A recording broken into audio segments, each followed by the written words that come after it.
The Sherman Antitrust Act, enacted in 1890, is the main federal antitrust law. The Sherman Act outlaws all contracts, combinations, and conspiracies that unreasonably restrain trade, including monopolization of any market. Antitrust laws prohibit unfair competition, making it illegal for competitors in an industry to use unfair tactics. These laws also prevent companies from abusing their monopoly power to force smaller competitors out of business. It's not inherently illegal for a monopoly to exist, but it's illegal for a monopoly to require purchasers of its product to agree not to ever buy products from the monopolist's competitors. Once you've performed a risk assessment, the Department of Homeland Security and FEMA recommend running each hazard through a business impact analysis.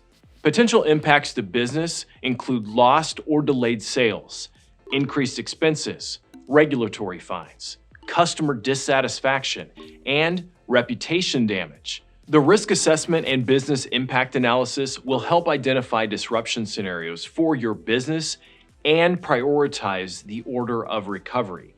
Armed with this information, you're ready to develop a business continuity plan. When considering the potential impact of a crisis, don't forget to consider time.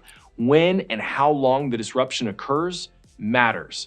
Just like so many other challenges at work, doing more with less really comes down to aligning the strengths of your team with the goals of your organization.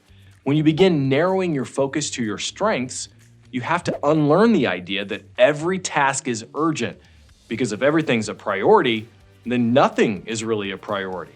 Let's walk through several core principles and methods you can use to start doing more with less. According to Gallup, 52% of existing employees say their manager or organization could have done something to prevent them from leaving a job. What does that mean for you?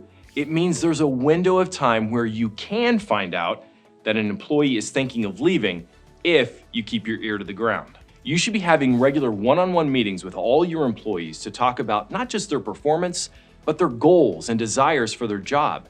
Maybe you can directly ask if there's anything the company could do better to keep them satisfied. Situations like this are pretty common, and it's easy for people to get into an argument that escalates out of control.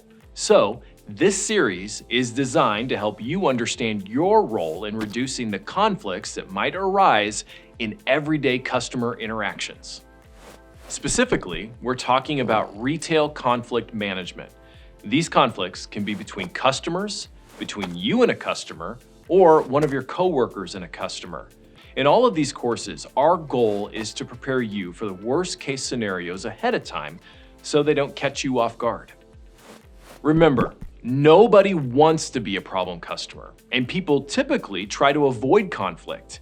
If you can manage to be a calming presence in your store, then the experience will be better not just for the problem customer, but for everyone at your business. OSHA also provides information, training, and assistance to employers and workers. Today, we're going to teach you about some of the OSHA standards and how those standards keep you safe as a worker.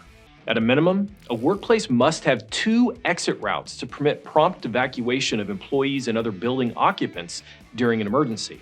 Each aspect of the forklift operation must be covered, from setting the parking brake to forklift speed. Demonstrations have to be performed by a certified trainer, with practice exercises being performed by the trainee. We need to consider where customers are in their journey. There are multiple phases to the growing process throughout the year, multiple activities that farmers perform, and different emotions growers feel according to which part of the journey they're on. Knowing where a customer is on their journey gives us a unique advantage when we sit down with our retailers to learn more about their business, and when we present opportunities that we could build on together. We perceive this farmer as more open to different types of information coming from different sources. They like to create a plan. They check out input prices, and they follow commodity prices. They like to talk to family members and their peers on expectations. They go online to check out websites. They talk to agronomists, consultants, and they're really specific about this phase.